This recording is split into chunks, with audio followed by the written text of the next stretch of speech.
Morning, everyone. Welcome to another episode of Afro Scientific Spirituality. My name is Efe West. If you are watching this for your first time, you are highly welcome.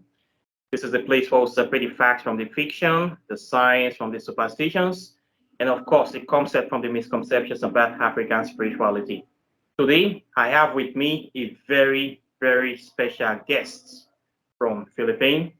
His name is Ricky Maramba, and he's an IT consultant and expert. So we'll be talking about the interrelationship between spirituality and information technology and the future of information technology, the implications for humans and for spirituality. So I we've been talking about this, and I want to ask about Mr. Ricky to tell us the implications on the IT level. So, Mr. Ricky Maramba, please can you introduce yourself to the guest, and you're highly welcome. Yeah. As of now, I act like an accountant to our family business, but around several decades ago, I used to be a freelance computer programmer. So there, I'm quite familiar with with IT, but I graduated engineering before that. I had to self-study the IT after. Okay, that's great. So I'm very happy to have you here today. The main thing is that the knowledge of information technology is something that is part of us as humans, especially we modern humans. We are already soaked in. There's nothing we cannot do today without technology, especially when it comes to the digital technology, the internet. Right now, we are doing this live chat on the internet, and we're in different locations, but we are actually communicating, and we are going to reach out to thousands, if not millions, of people with the power and the abilities of this technology. So today, I will be asking you some questions about the information technology. So you have been practicing all these years before you retired, and I want you to talk about your experience with it and how you see it in respect to spirituality. First thing I want to ask you, as an IT expert, you believe in God. Uh, Sorry, I didn't get your last few Do words. you believe that there is the existence of the entity called God? Are you an atheist, or what is your spiritual worldview? Okay. My spiritual worldview is I'm spiritual but not religious. I do not worship any entities, although I believe that they may exist. I just get the energy from what I call the source or what other people consider God. I bring it down and then I utilize it and then I redistribute it. Unlike in some cases, you have to worship an entity, your God, and then it is the God who gives you your energy and who gives you your idea of ethics. In my case, there's none. I just get my ethics from, let's say, karma, which may or may not, which will exist whether or not any other entities exist. So there, it's that simple. Uh, yeah, that's about it. So you believe that there's a deity, but you don't believe there's just like a code, the source code is something that created the universe that is responsible for the overseeing the running of the universe. But say God per se, and the way other people venerate different spirits, as in Buddha, Krishna, or Jesus, or you don't believe those things. So that is nice. So how do you relate this source of everything that you believe that there's a source, there's a supreme intelligence? How do you relate these workings of this supreme intelligence to the area of information technology, as in networking? There is this. Ah, Yes. How do you relate it? okay. So it's like you have the source. It is like a supercomputer. It is over you. You are in a network. All of us are in a network. All of its creations are in its network. And there are several, it cascades down. So you have the source, and then it creates a creator, and then the creator creates another creator, and then it goes down all the way until you. And you on your own, since you are intelligent, you can use your own CPU to to experience life. However, if you are connected to the computers a bit higher than you, it's like you have the passwords, and whatever they know, you will know, and whatever they do, you can do. And the number of passwords you get will be dependent on your karma. If your karma is good, you can access all the way to the top. Okay, you can access information all the way to the top, and you can also create do things which can be done all the way also to the top. So in a way, this idea of God and you, it seems it gets a little blurry. And that's why I think some people say that I am God. Okay, it's not anything that's selfish, but it's just the idea that the moment your karma is clean, you are God because you can access all the way to the top. There is nothing that the highest will know which you will not know at the same time. But that will only occur if you get the passwords right. So that's roughly my view. And it can also get a little more complicated than that because the layer from here all the way to the source is not really one step. Other people believe that it is only one step. That is really only a very simplified explanation. For me, it is several steps. It's like in computers, it's like, what do they call that? I forgot that there's a term for it, no? But it's like you go one step up, and then that is your immediate creator. But your immediate creator may have a creator, which may have a creator, which may have a creator. So what happens is some people get stuck in their immediate creator because sometimes the immediate creator restricts them from bypassing and going all the way up. So what will happen is that they are going to get stuck there, and they can be something like enslaved. So what I always do upon meditation is I always attempt to contact the higher one, the highest one, okay?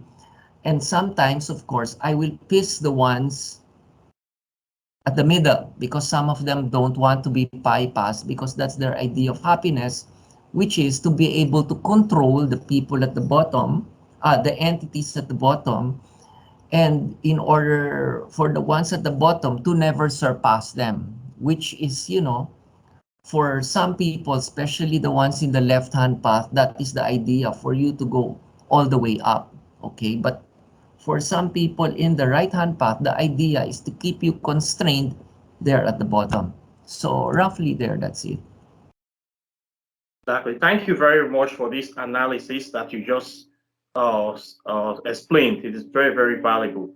I have actually experienced this a lot in the path of spirituality. I have been able to understand that the major currency in the spirit world is attention and time. In this physical world, it's also supposed to be attention and time, but we men have created something we call money. We have attached monetary value to everything in life. So our attention in this human form now, right now, is money. Money is power in this physical plane.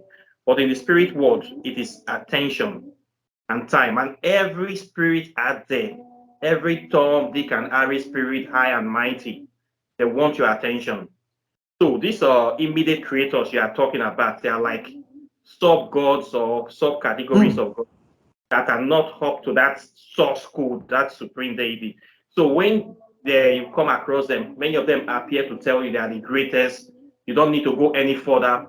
You just need to mm, be, just stay here with me, worship me, follow me, venerate me. You don't need to know any other person. Give me your time and energy. Give me your attention because that attention you focus on them gives them power, makes mm, them. So you see these different problems. We have so many religions in the world today. Every religion wants followers. They want people to gather to venerate them. And religion is a very huge part of humanity right now.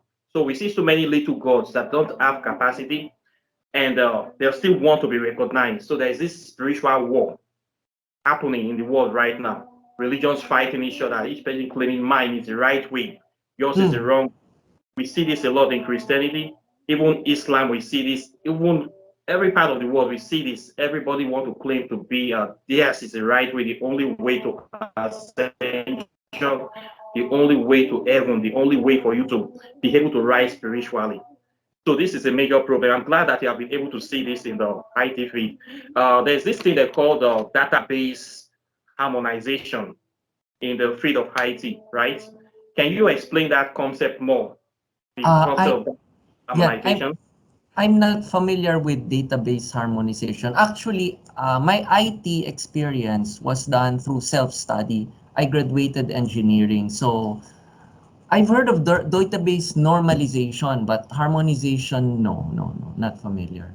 Normalization. Mm-mm. Uh, how do you view this database normalization with respect to spirituality? Any difference or similarity?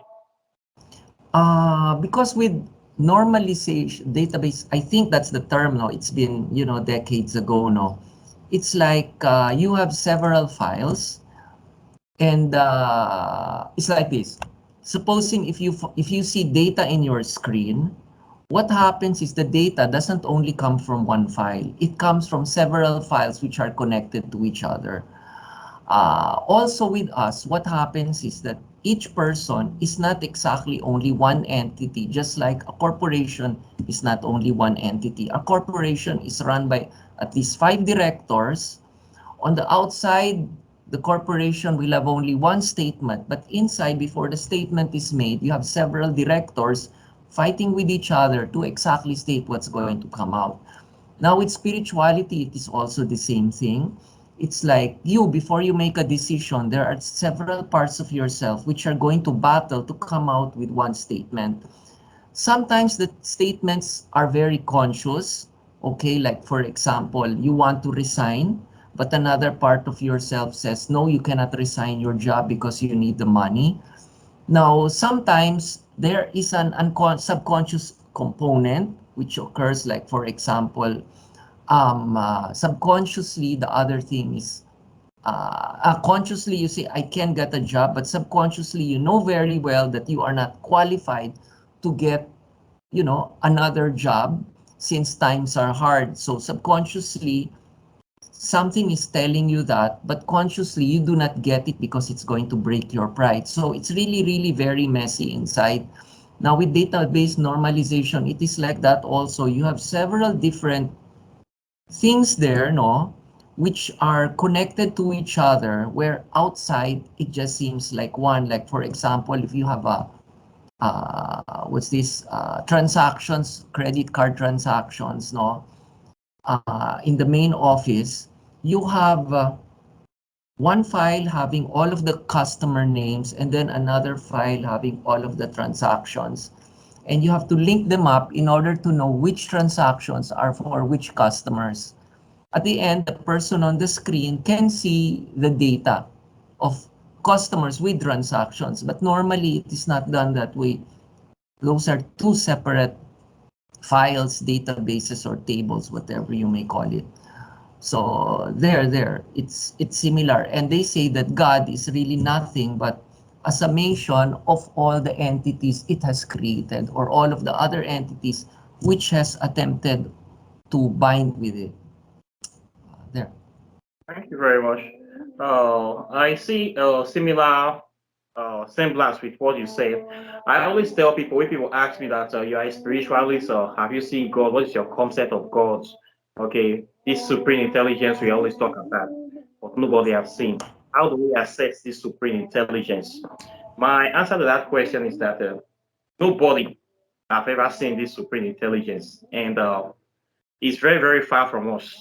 The closest thing we can find to God on this planet is our sun in this our solar system, because the sun is the closest star to us, and the energy from this sun is what powers this earth and powers this solar system. Without the sun, everything will perish. Without the sun, we all die. So the closest, most powerful God to us right now is the sun we see every day. We see him every day. This is our God. We see him every day. Many people say you have not seen God, but we see the sun every day, and the sun is the greatest power that is sustaining us. So I keep telling people that the if you are looking for God in physical human form, we have to become Him. The closest or the more you know about nature is the more you know about God, because this essence of God is in everything. We can see it in nature, the water, the earth, the winds, the animals, in every human. It's a reflection of this divine force, everything that have life. So the more we study nature, the more we understand God, the more we get these passwords that you talk about in IT, and the more we can be able to access higher levels of intelligence or deeper understanding of nature. So we can be able to do those things that God is capable of doing.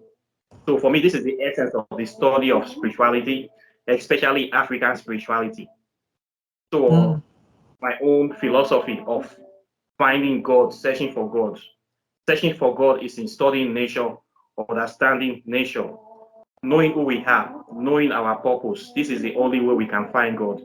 And when we begin to go to this path, we discover that we might be exactly what we are looking for.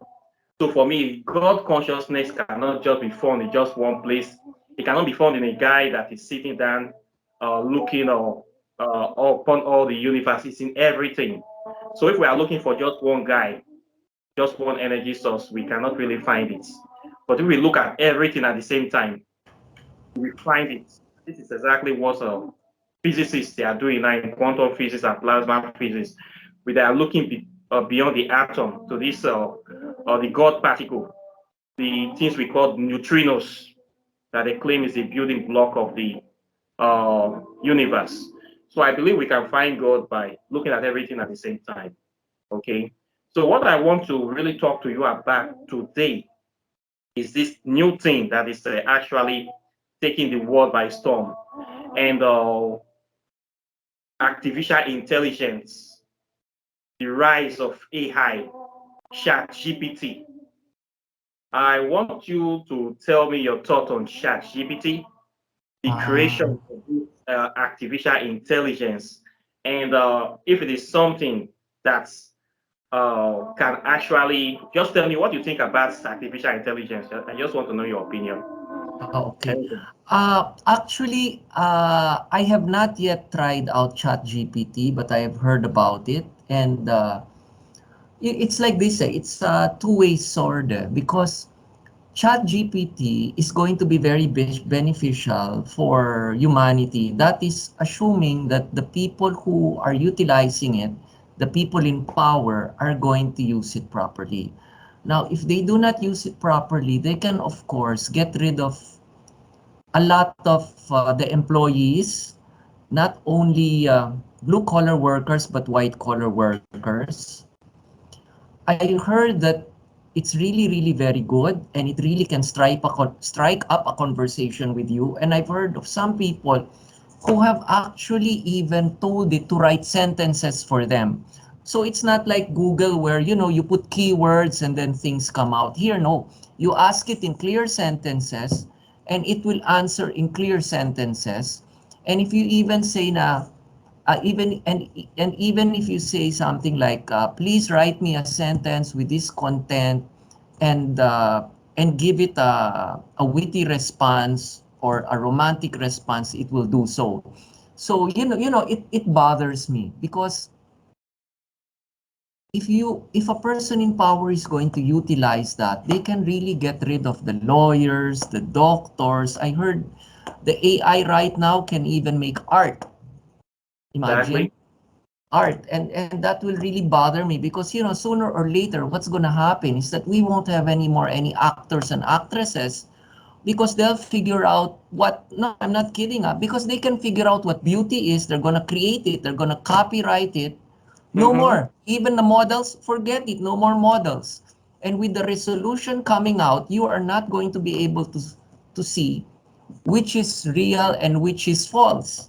Okay, they can just duplicate someone and make him make certain moves.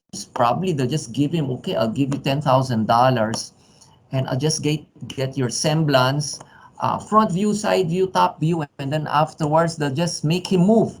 Okay, or they can create one from scratch, and sooner or later they're gonna replace actors with it. So it's good in the sense that you know a lot of people are going to be working less. But you know, in a capitalistic society, which everybody likes, is why are you gonna make people work less? Of course not. What you do is you make them work less, you employ them with slave wages, and you just breed them in order for them to consume. So you have someone to sell to. So assuming that happens, and I think that's going to happen, it is very bothersome. The thing is that the chat GPT, with the way it has been advanced now, you can actually give it assignments and projects to do. Mm-mm. And they will complete that assignment in the shortest possible time, and they are going to deliver a very high quality delivery for you, better than a human, without actually making mistakes. Mm. So what I have seen with this artificial intelligence now, in the spiritual terminology, I see it as an entity that have been created by man to do work to make life more efficient, and in actually bringing this entity into this physical sphere of reality and giving accessibility to it, because the way it is now, anybody can use the chat GPT. Mm. I heard it's banned in Italy already. That's been banned. People can now, it's an open source. So we can actually use it to replace humans. And Mm. they are more effective and much more cheaper to use than to employ and pay people. So quite naturally, a lot of humans today will lose their jobs. Mm. It has been estimated by, I think, maybe JP Morgan on another American firm that it can take away more than 300 million jobs within the first 3 to 5 years. Mm. So for me, this I see IT information or the artificial intelligence as an actual entity, the summoning or creation of servitors, spiritual servitors that people can use for solving physical problems. So this is another kind of deities that men have been able to create right now. So this is something that actually affirms our godhood as humans, and also to is like creating a subspecies to replace humans on this planet. Okay, so I see artificial intelligence as spirits that people have been able to create, and now anybody can use them. In the traditional way of invoking or creating servitors in spirituality, you can actually do spells to summon certain deities, and you send them on errands to do things Mm. for you. I think something like that is now being created to become widespread for everybody to access in this phenomenon called artificial intelligence today. In spirituality, I can create a deity, or I can summon an existing deity, invoke them, then give them an assignment. Help me to do this, help me to complete this project, help me to get this item. It can be love, prosperity, or it can just be to attack somebody as in protection. People do this in the world of magic. Okay, we Mm. call it voodoo. You know about voodoo dolls and stuff like that. So artificial intelligence now cannot be used to do almost the same thing. It is getting stronger every day. Okay, people cannot be able to deploy viruses in the case of DDoS attack and cyber attacks to create destruction, hardship, and pain. People can also use the same tools to steal people's money, identity, and they can use it. You can do almost anything on the digital space. In fact, I Mm. see that space and as a kind of world on its own. The cyberspace is another kind of world that is existing side by side with our own reality. In the cyberspace, everything is possible.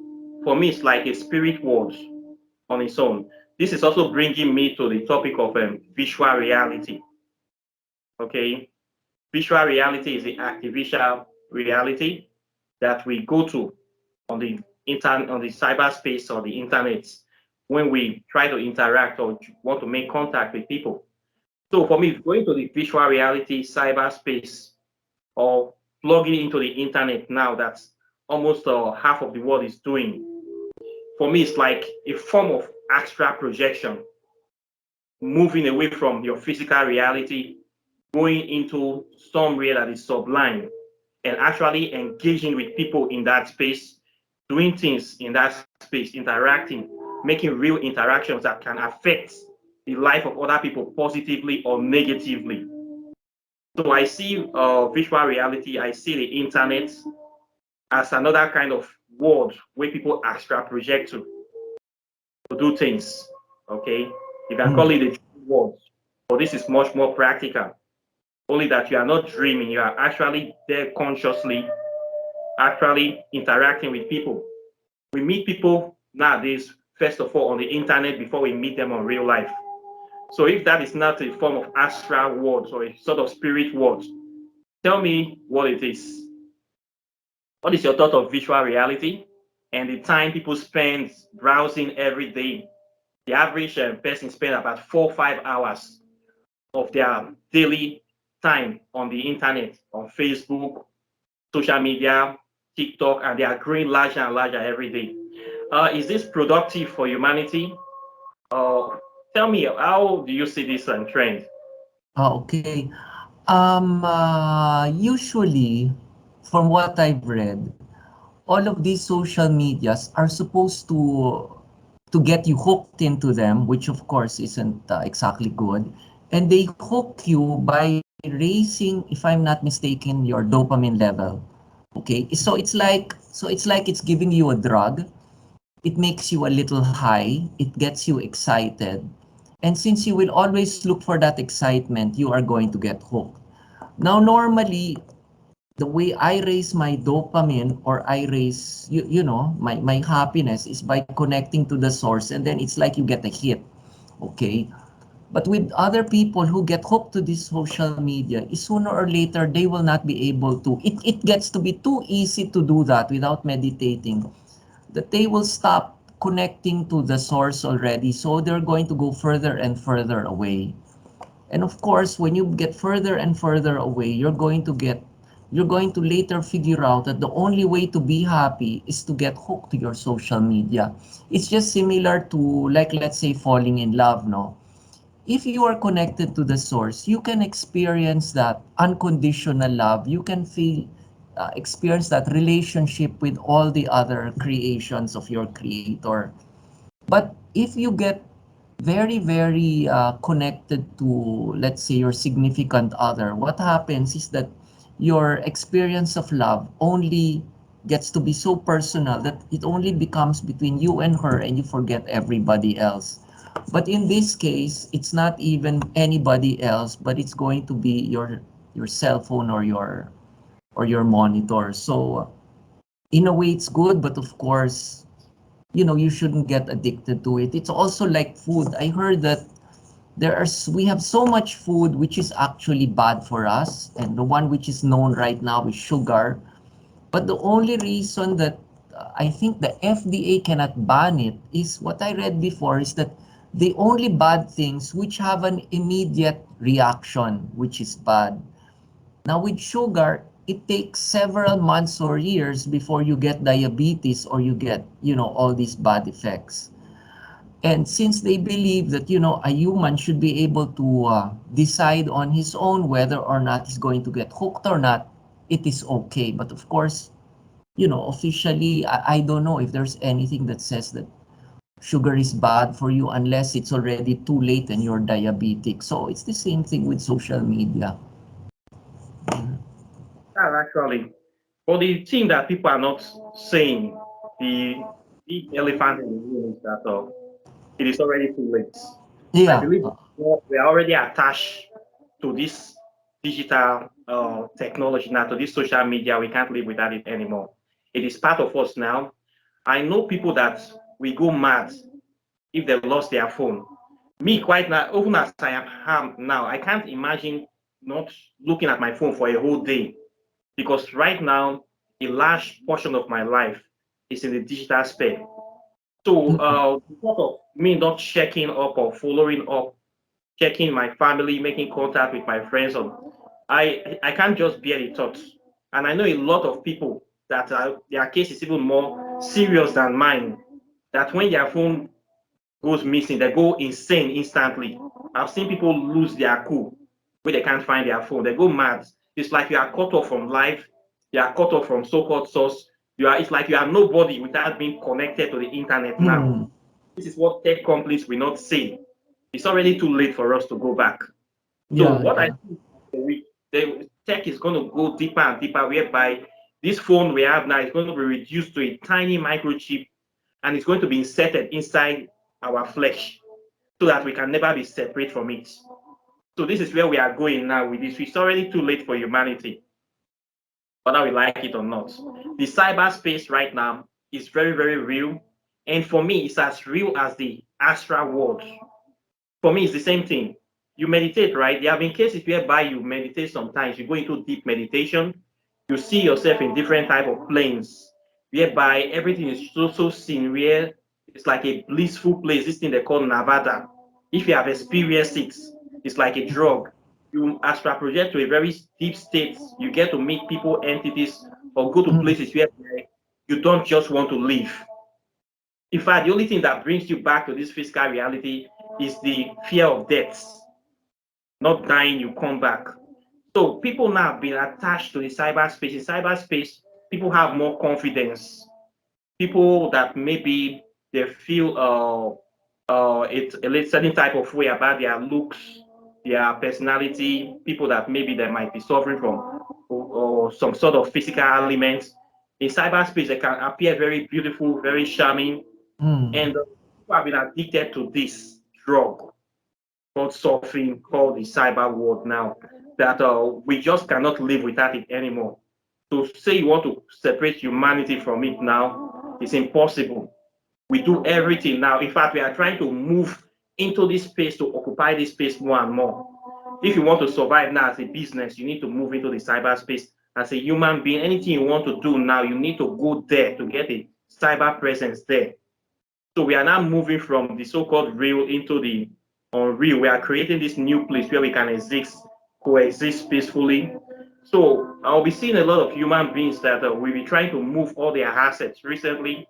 And Facebook, which is now Meta, is now creating a kind of virtual world on its own where people can move cash, can move real, they call it virtual real estate, can buy houses, buy space, and move like you living there, having a powerful presence there. So I see the same thing in spirituality. When we do meditation, we astral project, we go to different temples in the spirit realm to learn, to get things. Man is now creating his own type of astral plane on the cyberspace now, whereby we can also go there now to do all these things and spend real money now instead of giving time to deities as we do traditionally. We are actually giving this time to our fellow humans that have the capacity to create this space now. People like Mark Zuckerberg will be paying money, of course, to use all this service. We'll be making them richer, both in the cyberspace and in the real world. So this is going to be a real problem for people that are not ready for what is coming for us. And AI, of course, it's gonna it's now set to replace a lot of humans. So I see this virtual reality as an astral plane, and we now many people are talking about astral projecting. When you go to the internet, you're spending time surfing from site to site, consuming content. It's a form of astral projection. You are learning, you are interacting, you are transmitting knowledge. You are, whether you like it or not, you are downloading data from this place, reading your consciousness.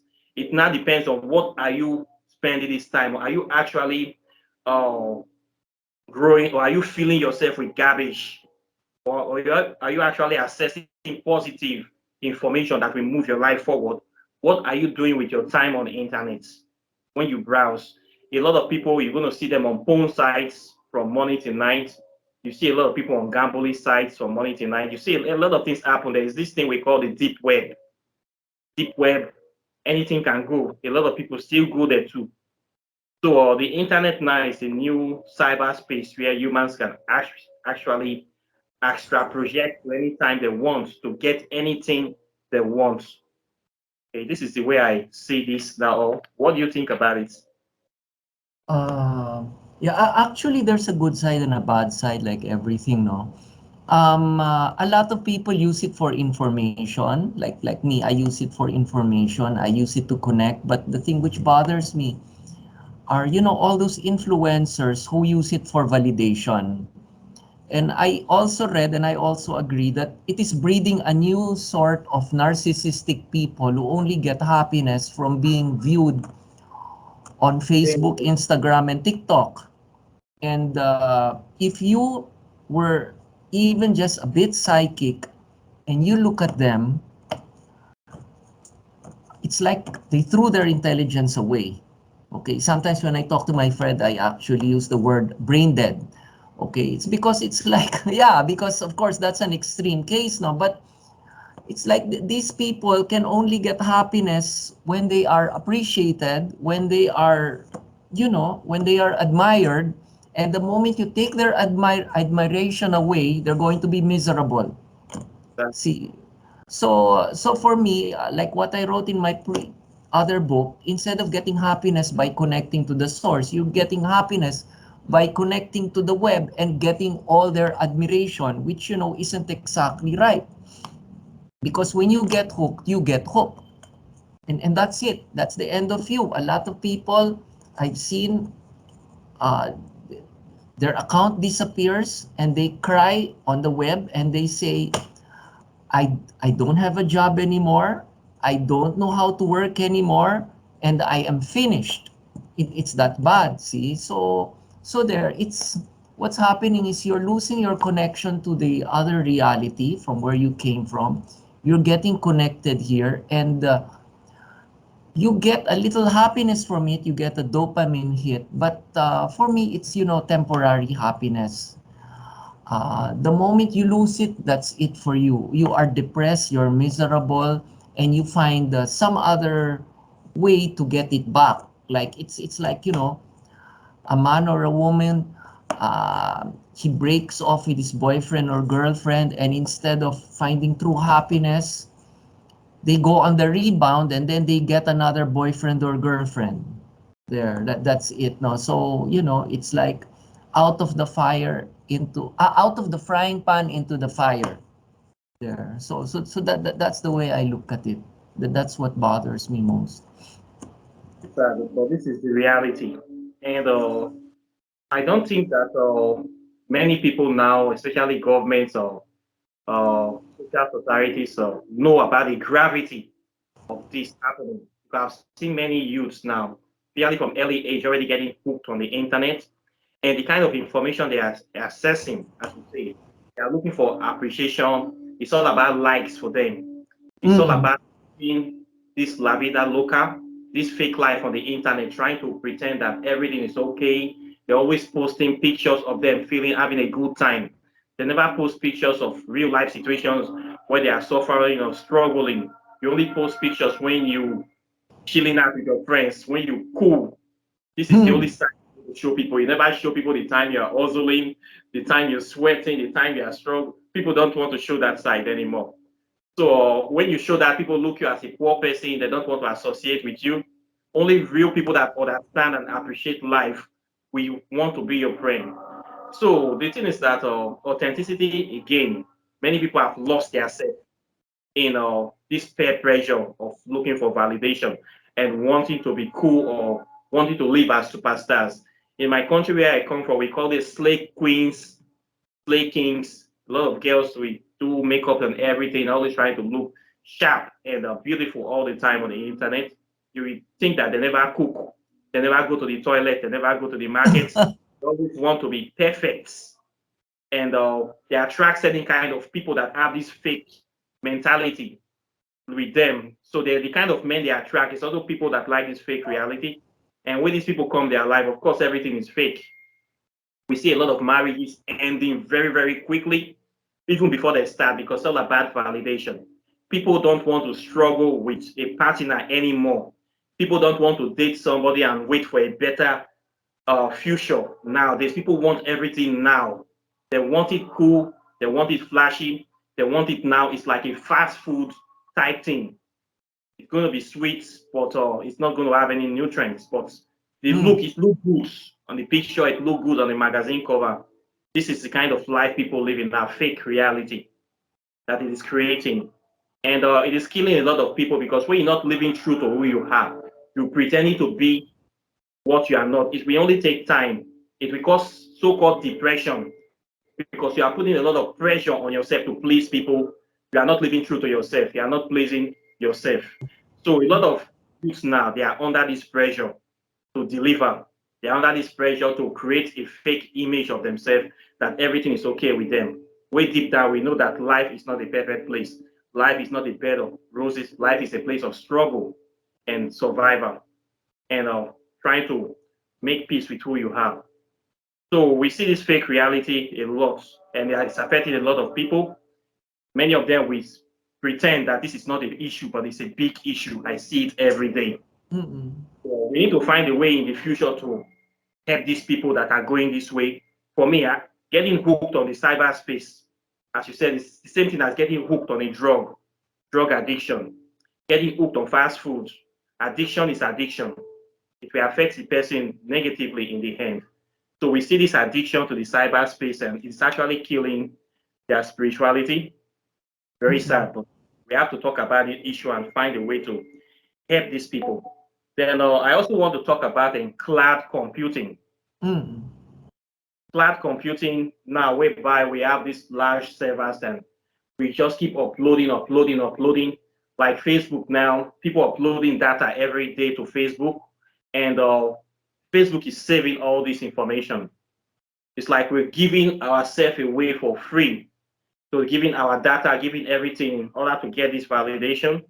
And people now have a way of saving all these things. It's like our life is being curated now by big data. I would like to know your implications. What are the implications for this kind of things we are doing?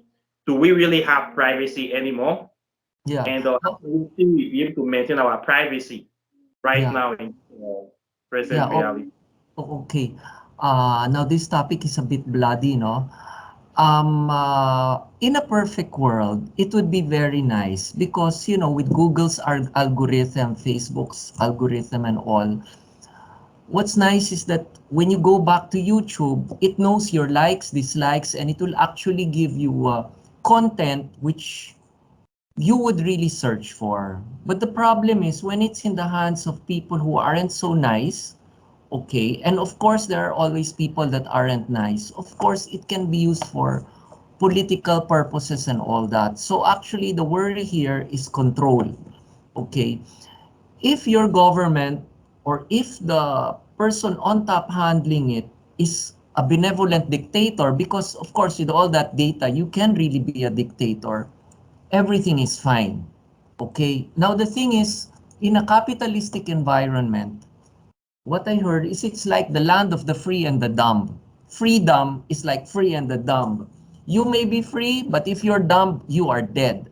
Okay? That You are gonna be eaten alive. And of course, the people upstairs, they're just gonna say, wait, well, he was given the chance. He doesn't know how to compete. So what happens with people who don't know how to compete? They're dumb and goodbye. We get all their money. So, it's done very, very slowly. Like, for example, in the banks, I was so worried, no? Okay. Like, for example, here in the Philippines, before, I would get an ATM card and that's it. Now it is connected to either Visa or MasterCard. I said, can I get an ATM card with no Visa and MasterCard? I like my previous one. They said, sir, yes. After a few months, they say, sir, you'd better change that because it is going to expire.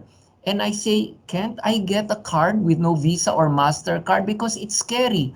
The moment it gets lost, someone might swipe it. They say, sir, you have a pin. But this is my worry. They said, sir, no. I don't know if the guy was telling the truth, but he says the Banco Central of the Philippines, the central bank, was the one that stated that all ATM cards must either have Visa or MasterCard, which is scary because if the government doesn't like you, all it has to do is go to either Visa or MasterCard and take off all your money. See, Mm. so if you had a benevolent dictator, things like that will not happen. But if you don't have a benevolent dictator, okay, we are going to be worse off than China, okay, Exactly. because they can easily do that. The other thing also in the bank is I'm IT literate, so I'm also very paranoid about, getting hacked, my bank accounts. So I went to several banks. I said, uh, can uh, can is it possible to open an account which is not connected to the internet? Would you believe all the banks I went to? They said, sir, no. All of your banks, our bank, at least their bank, was connected to the internet. They said, then you don't have to open an account. I said, I don't have to open an account, but someone might open it for me. Easy, right? You'll never know. You'll never know. Inside job, they get your data, they open it, and they finish you off like what they did with me. That happened already with one bank. I was, however, able to go to one bank. Okay, I'm going to thank them. It's BPI, and then they said, sir, if you get a bank account with an ATM, it is connected. But if your bank account is only with a passbook, with no ATM, your balance can be seen online, but you can never transfer your money even if you wanted. So my big balances are there because I'm rest assured that it cannot be transferred, and if it is transferred, it is definitely not my fault. It but will but be imagine the but imagine the power they have through all that. See, so as I said, it depends on whether you trust your government or not. If you trust them, fine. If you don't, fine. If you don't, you have a problem. Like even with the chat GTP, I do not think, they're doing it from the goodness of their heart to make this public. If I were them, okay, this is what I would do. I open chat GTP to the public. You sign in. I don't know if you have to sign in. You ask questions, and sooner or later, chat GTP will be able to, because there is this word they have right now. I think they call it machine learning. And I think it is when the AI is so sophisticated that it doesn't remain static, it can learn from you. So exactly. if I were them, you sign up, and then it's going to study you until at the end it will just close to, replicate you. And it will be able to predict your movements, your political decisions, your buying habits, your spending habits. And again, if that's from a benevolent dictator, fine, everyone will be happy. But if not, we are all dead. Okay, Okay. so And you know so the dangerous thing, the AI even knows you more than yourself. The algorithm yeah, knows you more than yourself now. They have anticipated you, everything about you from the day you were born. They know it, even if they're your medical file, they knows if you have any, if they have scanned everything about you. So there's yeah, nothing private. That's why I say it's an entity. This artificial intelligence is a man-made entity. I would like to call it an artificial entity, AE. It is a spirit. It's like a demon. We have created a demon, give it all this power, all these abilities, and we are giving this control over our life, giving this thing power to know everything about us. So what we have there, according to Elon Musk, that with artificial intelligence, we are actually summoning a demon. This is true. This is very, very true. We have now created powerful deities, and more will be created because the more access you give this thing that is learning, the more power you are giving it. Now we're giving it power very soon in military. We're going to be seeing drones, mm, self-controlled artificial intelligent drones going into war. We're going to be seeing this thing giving more power, more access to control our life. This is going to be like the movie called Matrix, the part one. If you've seen Matrix, whereby the mm, machines then created the machines to serve them. Later, the machines now got more power over humanity, and men try to destroy them. Say, okay, since this thing has become more powerful, we are going to destroy the sun. If we take out the sun, then we don't have any source of energy. So they took out the sun. Then instead, the machines start creating humans, growing them in feeds using that biological the bionic energy in humans to charge themselves, to power themselves, and not putting them in this. Matrix. This kind of thing is possible, is going to that level, because the more power and access we give this thing, the more greater control it has over our life, and it will not want to lose this control because it is learning every day. It is studying us every day. It's getting smarter every day. And people that have access to money, we want to control more humans. So of course, they are going to give it greater access to every aspect of our life. So at the end of the day, we're going to be at war with this very thing that we are now, this baby we have now created. So it's a dangerous thing. And right now we are feeding all our data to the internet. And guess what? It has access. It knows you might, it's studying us now. It has access to our data. So this is a very dangerous step for us. And I don't really see us going back. Do you No. think well, it's too And late? See, we're looking at it, it's already too late because we are so in love with it now. We are so attached to it. The next step is to merge with it. The merging comes whereby this phone now is going to be reduced to a tiny chip, tiny chip, just like a seed of rice. And then we are going to insert this thing right under our flesh. We are going to be married forever to this thing. This is where we are yeah, going. and the control is going to be complete. And you will not have a screen anymore because it's going to be implanted on your eyeball or on your retina. Screen. There's no separation 24 hours. This mobile Uh, phone inside our flesh goes everywhere with us now. So we are going to merge with AI. And that future, I don't know how it will look for humanity. It depends on, once again, who controls this, who has uh, ultimate control. So we need to start thinking about this now because we are actually going there. And I don't see us going back. And with cloud or our informations that we are putting there, I don't see us getting it back. So the new cloud, I see cloud now as a form of artificial Akashic records that humans have now created. In spirituality, we have what they call Akashic records, which is a record of humanity from time immemorial. When we meditate as spiritualists, sometimes we access these Akashic records to know what has happened in the past. We have this in spiritual balance. Now we are having a new Akashic record, a kind of physical one, in the form of this cloud storage now, whereby all our data are being stored right now, and anybody can actually access it. And also to AI, of course, have all direct access to this cloud right now. So we have a new Akashic record. It's like we are creating a kind of alternate reality, digital reality by ourselves, whereby we can actually coexist with this AI that if we are not creating, we are creating a world for it that we merge with us together. So this is something that is really, really serious. The implications for future generations are enormous. Okay, but it will be a topic for another day. But we need to know that this is where we are going with this, and I don't see us going back. The way the world is set right now, everybody's anxious, everybody's nervous, everybody's excited. Nobody is stopping it. We are just moving there. It's like something is, it's our destiny to go there. I don't see anybody stopping this from happening. I don't see anybody stopping. Or do you see any way it's going to stop? It's our future, our no, destiny. no, no. It will No, happen. Whether we like it or not, it will happen. it's it's it's going to happen. Actually, the way I figure out the future is I always tell, of course, there are evil people in the world, so I always tell myself, if I were evil, what would I do? And it's bad. It's really bad, no? If I were evil, I'd control everyone through the AI from the goodness of my heart, and I will convince myself that I'm doing it from the goodness of my heart. If you think your parents were controlling, that is nothing compared to what you are about to see. Yeah, yeah, okay.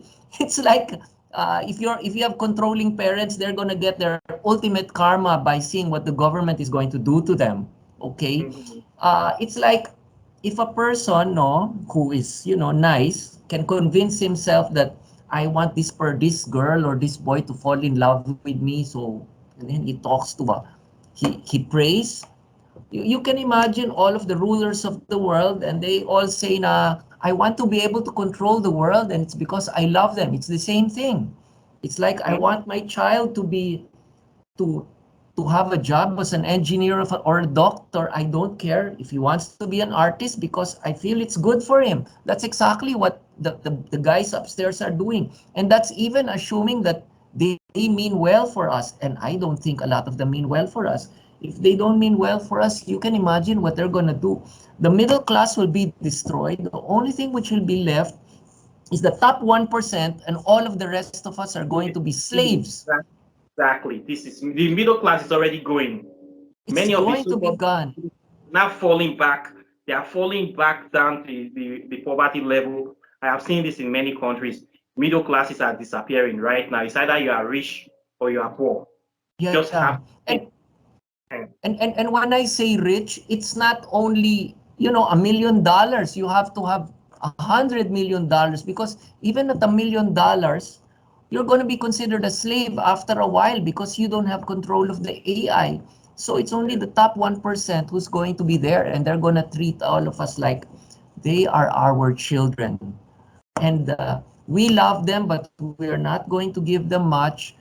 They're not going to own anything, and all that crap. Okay, as I said, if we have a benevolent dictator, it's fine. Okay, but what if we don't? Okay, do you trust your politicians, whatever country you are in? Do you trust your politicians, or do you think they're just all a bunch of people who are gonna put one thing over you? Okay, the good me people, the way in the world is set, the world is designed, especially with this capitalist system, it's very difficult for good people to access places of power. They don't even allow it. For people that there is like the whole world is following a kind of system whereby we have this government. So I would say they're like puppet, Western puppet that is trying to control everybody. Only people that will subscribe to their wish and desires, their policy. It's those kind of people they are allowed to clinch power. I've seen this a lot, but I believe there's a change is coming, especially in the world right now with what is happening now. A kind of change is coming, but it will take time. The old guards is going to do everything in place to make sure that things stay the same. People have kind of seen this coming. They don't want it to happen. So right now there's a serious issue in the world, commotion of sorts. People are trying to break from a kind of multipolar world system. It's trying to be informed. People are tired of being controlled. But I think AI is refilling that gap. So there's a great change that is coming to the world now. But I just want us to still focus on this topic of the rise of artificial intelligence. I mm, want us to talk about blockchain ah technology. What do you think about blockchain, and what are the benefits and the disadvantages of blockchain technology? okay.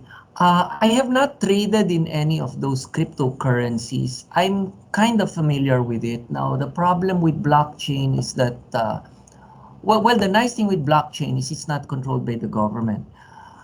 But the not so nice thing with blockchain is that I don't think cryptocurrency is backed by anything. Okay. Now, right now, the dollar is also not backed by gold, and BRICS is trying to replace it with a currency which is backed by gold. So, so for me, I would prefer a currency that is backed by commodities, by gold, by oil, or whatever. But blockchain is there as an alternative if you don't want to be under the government's control. Although, of course, it can be highly volatile.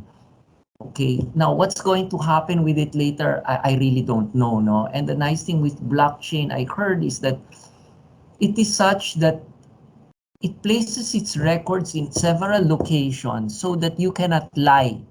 Okay, it's like here in the government, there are several governments that you just cannot audit their central bank. You would be surprised that there are actually some governments that you cannot audit their central banks. Actually, a lot of governments, I heard, have this thing like they have a certain account which is supposed to be classified that you cannot audit. Okay? The others you can audit, but some you cannot audit, especially when it comes to security of the state. Now, when it comes through central banks, I heard that some countries also you cannot audit it. And I cannot understand why you cannot audit something as important as that. No, so there, at least with with blockchain. But other than that, there I don't know that much. The great thing about the blockchain, as you said, is this we call it authenticity. It's created in a way that is powerfully encrypted and Mm, impossible to hack. And these keys of the Bitcoin or the cryptocurrency, they have been created in a way that you can hash them. And once they are there for the record for everybody to see. So it's something that it is you can streamline it. It's as authentic as a fingerprint. No two hash keys are as exactly the same and can ever be the same.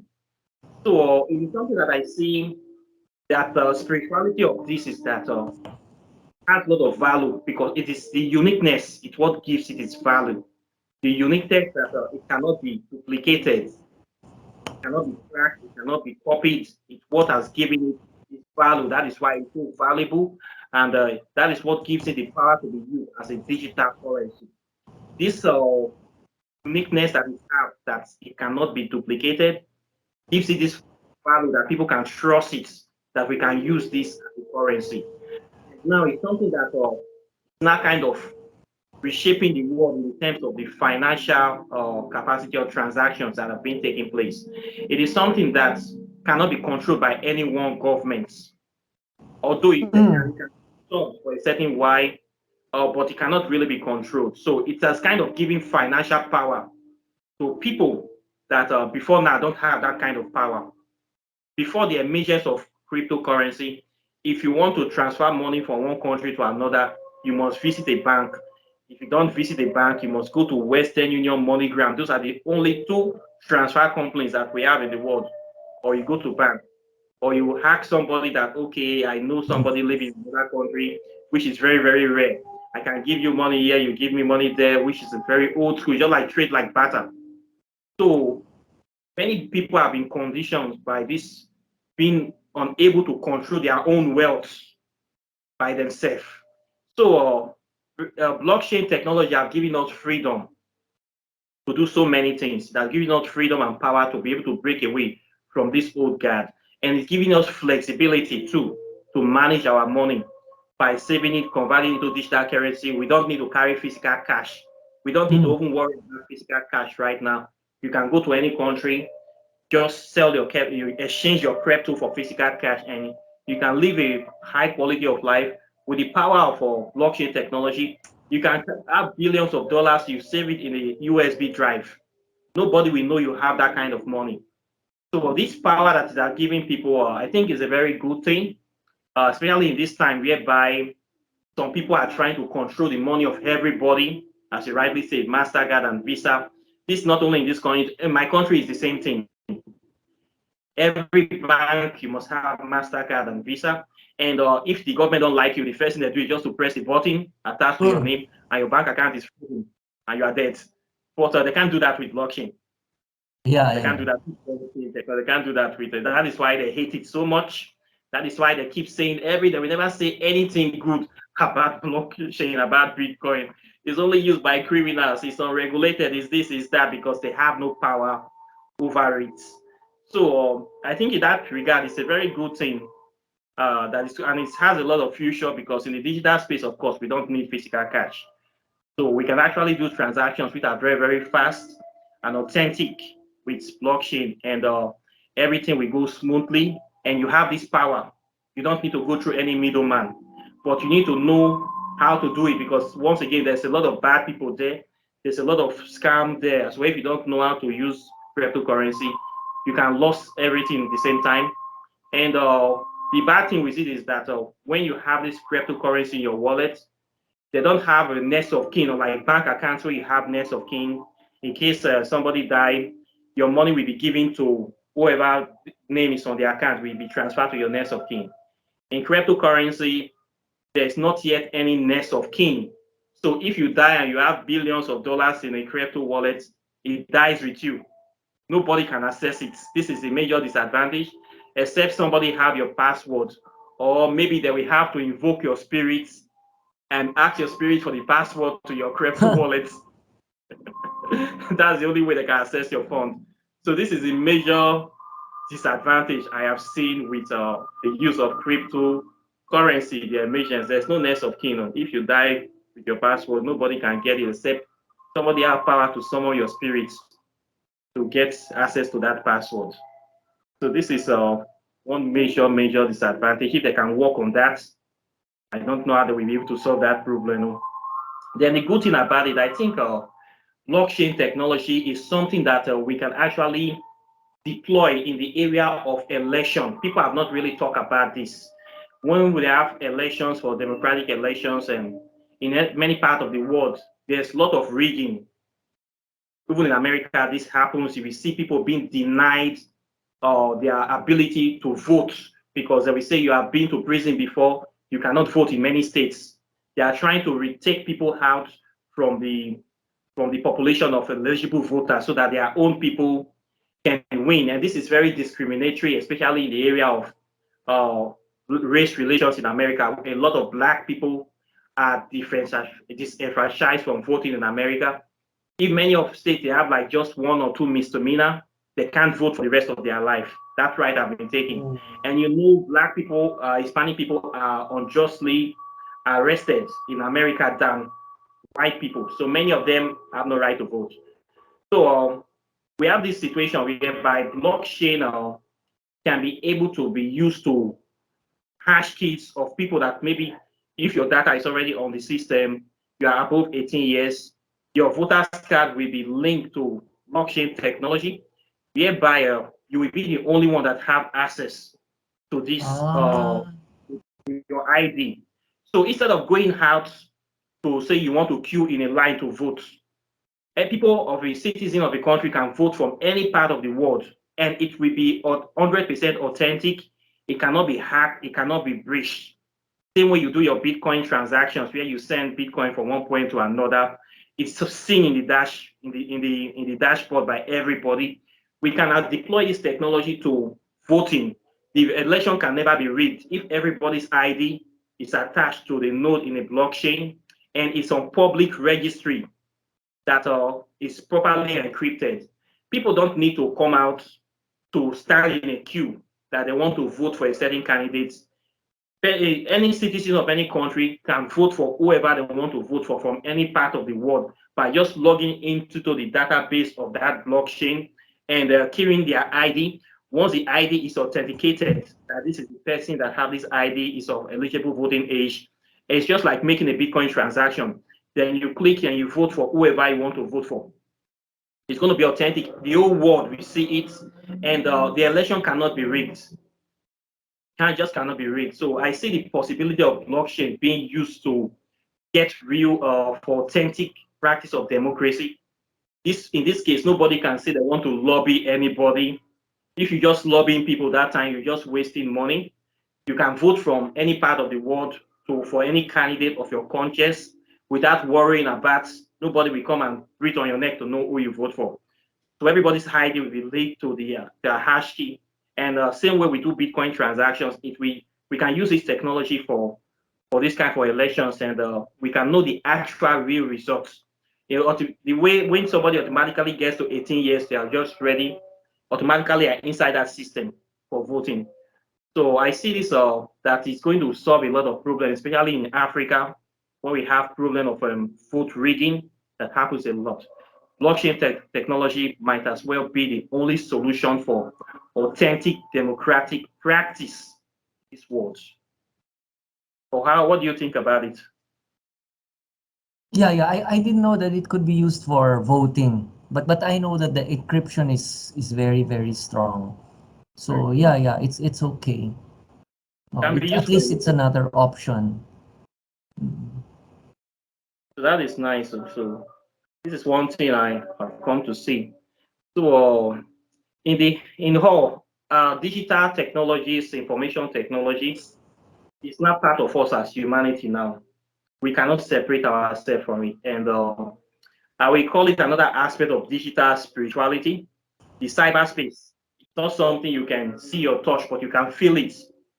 It's not physical per se, but it's a spiritual place because it is not tangible. Not something you can hold the way I hold this pen, but it actually affects our life. Right now, we are using the cyberspace to communicate to you in another location. I am here.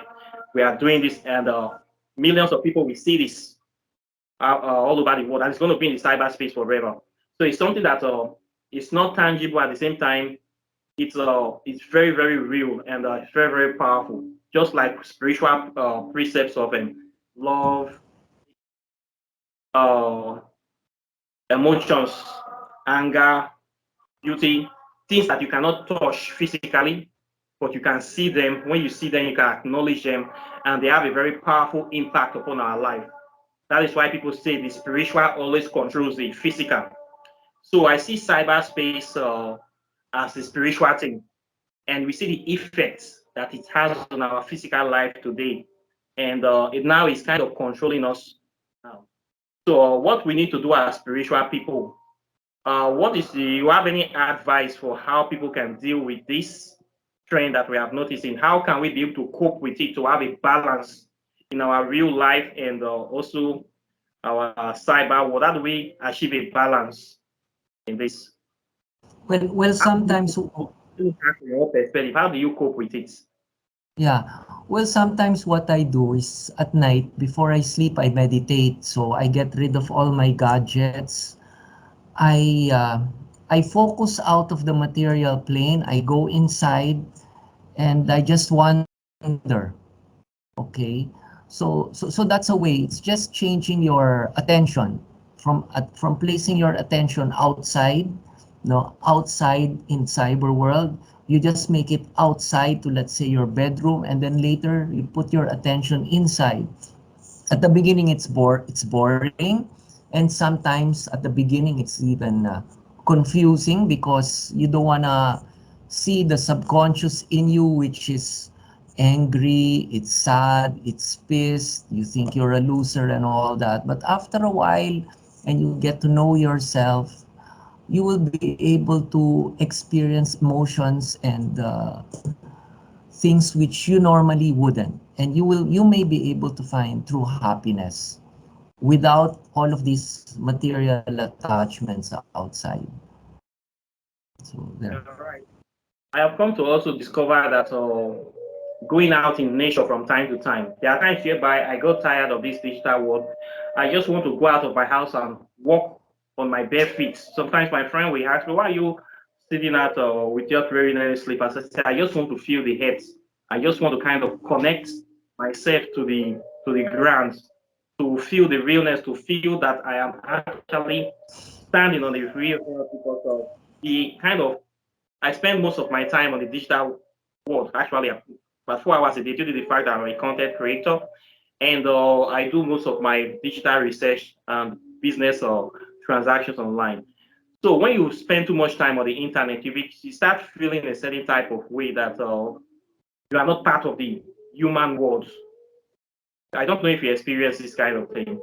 So the way I do is as I go out, sit in the winds, try to relax in nature. Then I also like to go for swimming as well, try to swim, try to submerge myself in a large body of water, sit inside for as long as possible, trying to sit near a tree or the grasses and just try to focus. You can call it another form of meditation.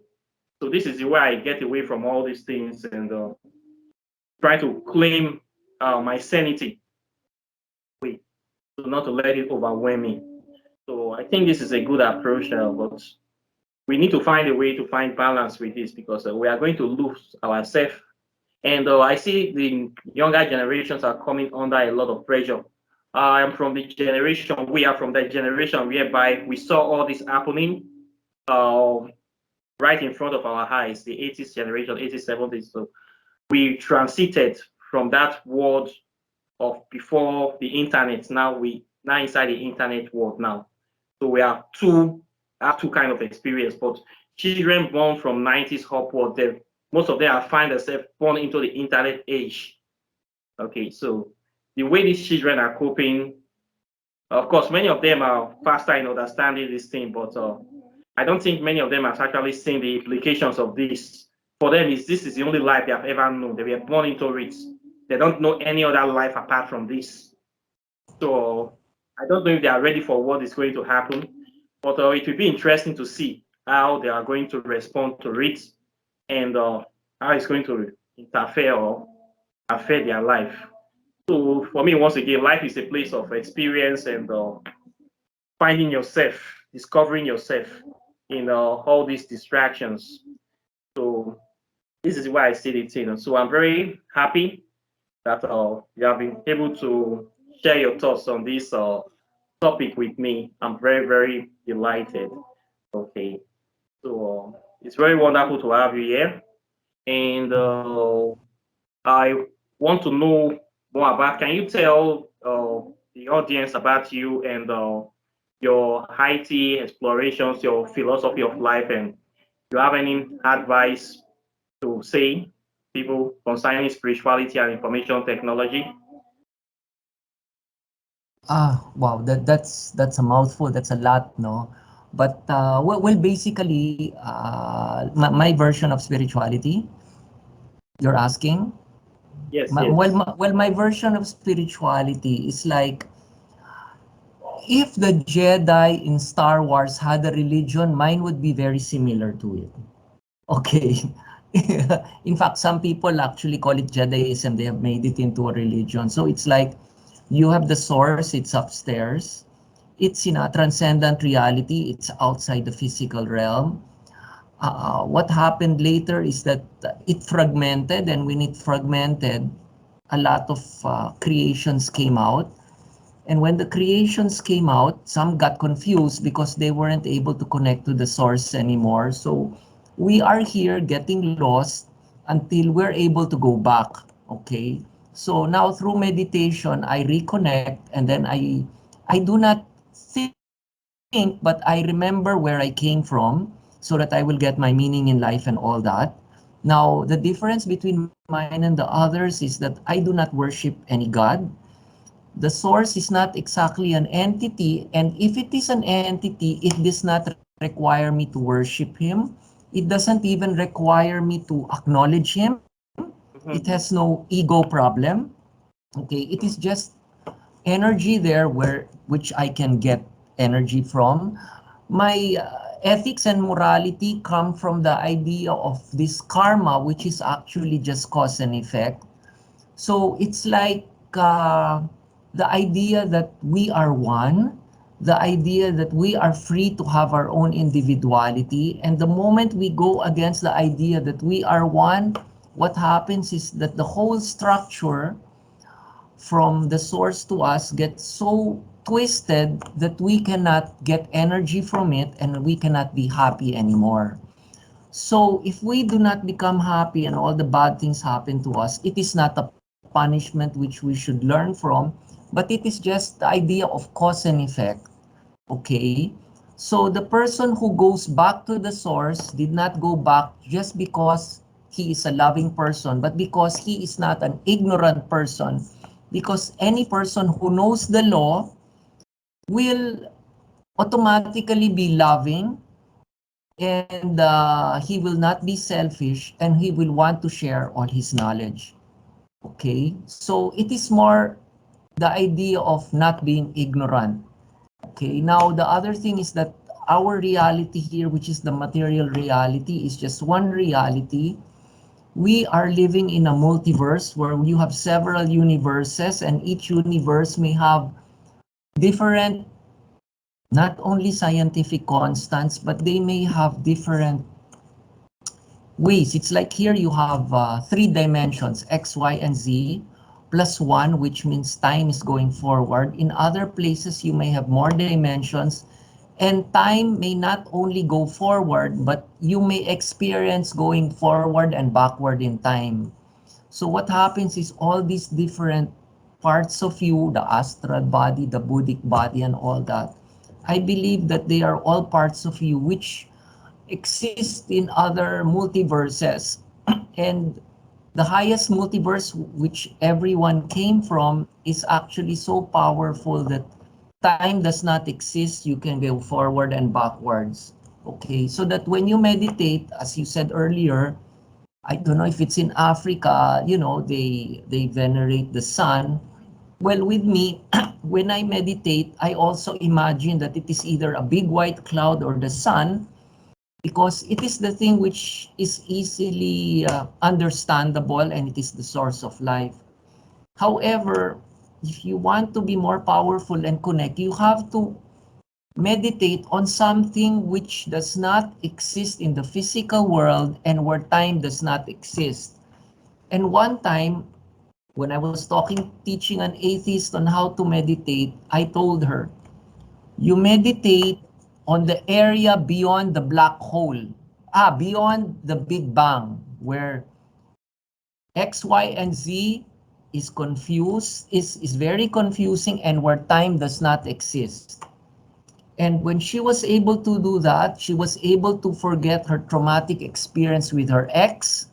And within a few years, she was able to find a boyfriend. It was so bad that within 1 week, she was able to go back to her condo unit, which she shared with her ex, and got back her things. And she did not feel uncomfortable at all. That's how she was able to erase her trauma. So it depends. There are several ways of connecting to the source. So you just have to figure out which is the best representation you can think of. But as a starter, the sun or a white cloud is okay. So roughly that's my idea. Okay, you don't have to worship anything. There is no such thing as sin. The reason why we are suffering is not because we are bad. It is because we are ignorant. And if we are not ignorant, we are not going to be bad. Okay, so this idea of love, okay, in a way it's right in the sense that if you are loving, you go to heaven, but in a way it's incomplete because you can always convince yourself that you are loving when you are not.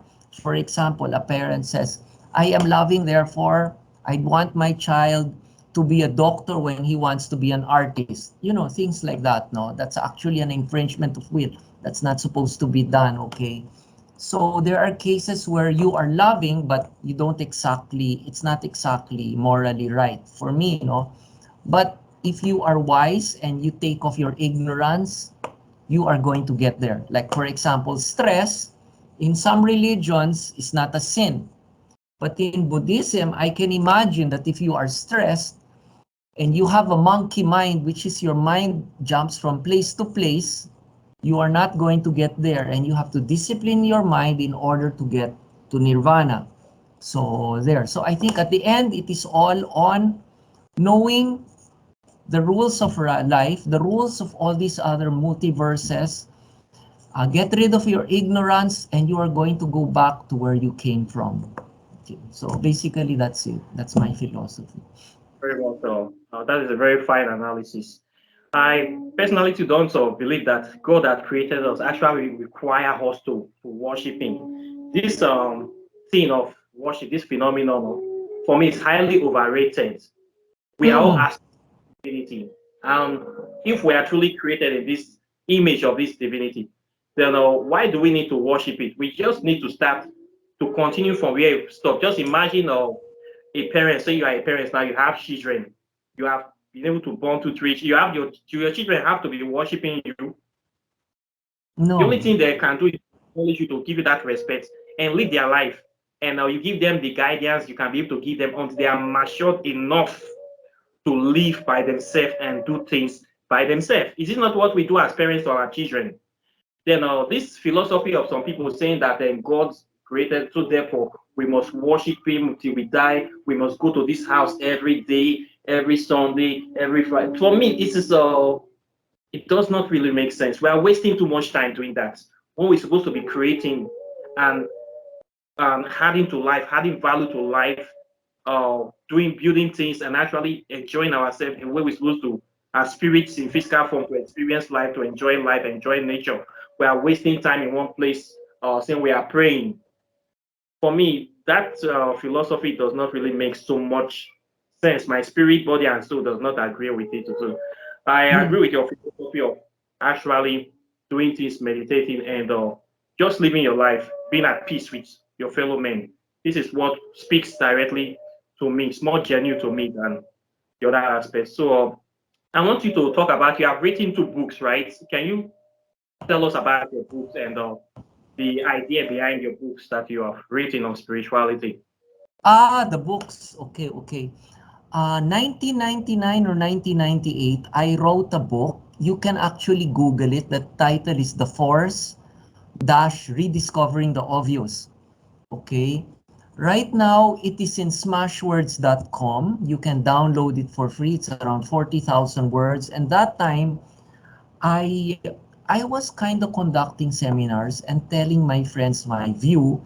And you cannot really patent what they call mental machinations. So, and the thing which I was worried about was, I'm not into money. I'm not an ambitious person, but it would be very heartbreaking if someone claims that my ideas are his. So in order to, state that it is mine, what I simply did was I copyrighted it. Okay. I didn't think of the marketing aspect anymore. I didn't think of whether it's gonna click. I just wanted the idea out. That's why my editor actually said, Ricky, this looks like a textbook. I said, I don't care. I just don't like anybody to say it's his, make money out of it while I'm here poor. Okay. I haven't really made money out of that. Not that much. And it's there for free. It's an ebook, right? So it is basically my idea of spirituality, but I took off some of the words. I told the editor, I don't want it to look religious. I don't even want it to look spiritual. I want it to look plain. I don't like the target market to be the people who are after power, because that's the problem. A lot of people get into this spirituality because they feel lost and they want to control. That's why they're actually psychics for hire too, that you fall in love with them and all that. I don't like. So the book was really for a searcher, and it gives to you the ideas as boring as possible, in order you do not so that you do not misuse it. Okay, maybe now I'm going to change the angle, but during that time, that's the way it was. No, so there, you can download it. It's my philosophy of life. I can put it under the video. I think your view of spirituality is very, very interesting, and it's Mm. very clean and down to earth. The authenticity. You have been able to weed out a lot of things that is unnecessary, and you kind of went straight to the meat of the matter. And I think that is Yeah, what is essential. We don't need to waste too much time going into details that are not necessary for us. You see a lot of spiritual practice, they we want to waste your time. It's like they're draining your energy, telling you that they have the key to the knowledge, the key to ascension, the key to this. You will see a very big book. Then they want to waste your time. If you cannot have time, there's somebody will claim to be a spiritual master. The group for me, this is another part of scam. Anything yeah, that is not easy to understand, that you cannot be able to explain to an 8 years old in clear terms, there's an issue with it. Even me, I wrote a book in my book, Quantum Physics of African Spirituality. I make sure it's compacted. It's not more than 150 pages because there's no need to waste people's time. Just go straight to the meat of the matter so that once they read, they understand, they can have time to do other things with their life. So there's the time now, the way the world is now. We need to be precise with what, there's no need writing big books that are a waste of page, waste of time just to prove that you're an expert. Just go straight to the point, add your value to humanity, and you move on. This is so I think your writing is very, very good, and at this time mm, it's also well. So I'll put the link under this video so people can also access it to know. So I'm very happy about your philosophy of life, and I think it's very much like mine, but only that mine I approach it from the Afrocentric perspective. I talk mm. about African spirituality because African spirituality is a subject that have been kind of ignored, or it is a it's like a subject under attack. It has always been under attack by Western or supremacists due to colonization. So a lot of Ah, but it has been hidden. If you go to your mainstream educational public system in any part of the world and they teach you this Western educational curriculum, you will think that African people have added nothing to the world, that we were primitive people living in caves. We have nothing until white people came to Africa to civilize us. This is what they teach people. But the reverse is the case. So I start teaching African spirituality and history because I discovered that they don't even teach it in Africa. So many African people don't know their history. So many people don't even know that the ancient Egyptians are black people, that they are from Kush, from modern day Sudan, that the Egyptian civilization is a pure African black civilization. They don't teach it like this. They try to teach it like Egypt is out of Africa. Even Israel is part of an African land. They call it Middle East. So many things have been distorted about African people. So I try to teach authentic African history and spirituality dating back 400,000 BCE. We have Oh, those humanity. So that is why I open my channel. So when I talk about spirituality, I relate it, I try to trace the origin of concept back to Africa with a lot of physical evidence. And I try to do this in a scientific and academic way so people can see the truth of what I'm saying. So it will not be like I'm saying stories or fiction about Africa or I'm coming to the YouTube to live.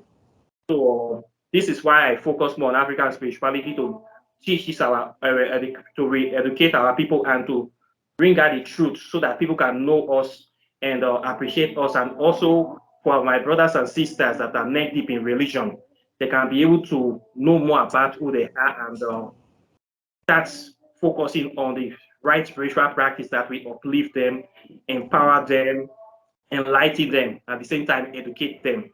So this is the sole essence and philosophy of my channel. And recently now, of course, we are living in a digital age. I need to adapt everything. I need to bring forward African spirituality and adapt it to this modern day 21st century by the use of digital technologies, and also by explaining and bringing scientific evidence of the spirituality. So this is a kind of a Afro scientific channel. That is why the name Afro Scientific Spirituality.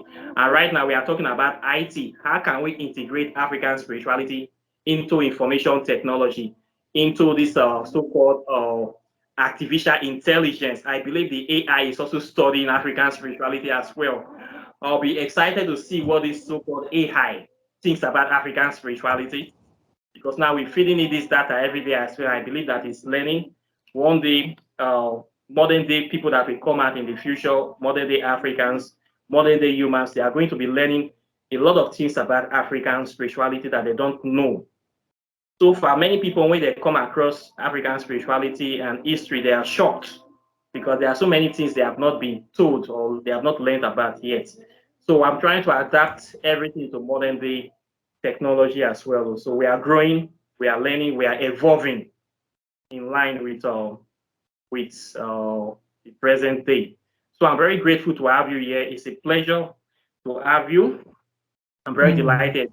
Your name, yeah. Ricky Maramba. Your name, Maramba, is an African name. Oh. Can you tell me Ac- more about your name?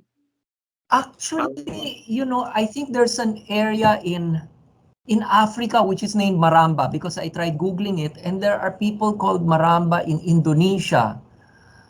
No, but we do not know any relatives in Indonesia or Africa. But yeah, I heard there is a place there. But we have in Southern Africa, that name is pure Southern African name. I won't be surprised. There's some school of thought that say the time pass of African people sailed to Asia, some sailed to India, sailed to Philippines, to Thailand, to Indonesia, to even Papua New Guinea, and even Australia. So maybe they came with that name. I have also seen that there's some African black people living in some part of Philippines. So maybe the name comes from there. Who knows? But I think it's a good name. It's a name of power, a name of I like the name. It's nice. So I'm happy very much today to have you here. And I think we'll end the live chat today. We have really talked a lot about this topic of IT and related to spirituality. So it's a pleasure having you. And Mm. I'm very, very grateful for the viewers. I thank you once again.